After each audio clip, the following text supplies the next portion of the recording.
Hello again everyone, welcome to Fast Homebrew. Today I'm dissolving DME, which is dry malt extract. But first, a little tip: before you open your bag, pull out the corners. It stops there getting little bits crammed in there at the end, so it all comes out nicely when you pour it. So, way number one is to stir it into cold water. I just open a little hole in this one, get a whirlpool going, and add it very slowly while I stir it in, and that's 3 or 4 litres of cold water I've got. Your arm gets tired after a while, so you have to have a little bit of a rest, but you keep going. Takes a little bit of time. If it clumps doing it this way, it tends to be little clumps which aren't too much to worry about, but this time I've got none. But I do have a sore arm, so that was a bit annoying. Okay, number 2 is adding it to the boil, because sometimes we need to add malt to the boil. So first is you're on boil over patrol the whole time.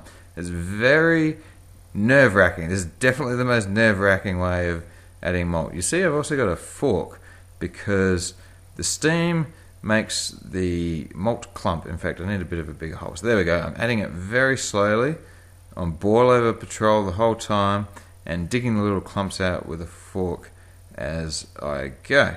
And eventually the whole thing goes in, more clumps, and I always try and pour it into the parts we can see the boil, but I better take that off. There we go. On, off, yeah. No, very nerve-wracking, as I said. But eventually the whole thing goes in, just takes a while.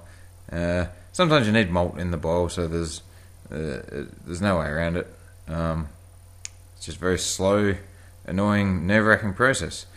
I've boiled over at least half a dozen times and ended up having to clean this up. Okay, way number 3 is the Cooper's patented swirly method, where you put it into the dry fermenter, add hot water, and swirl it around in a circle like this.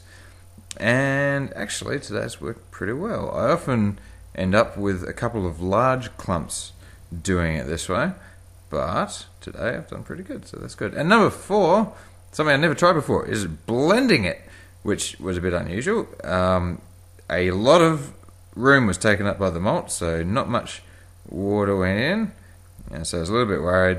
So I put the lid on and put something heavy on it just in case, and gave it a blast with the old pulse thing. And so let's see, pour it into my fermenter, and hello, that's actually done a pretty good job. Look at that. I'll just put a little bit more water in to clean out the last little bits. In she goes. And wowee, that's actually worked really well. So that was a good one.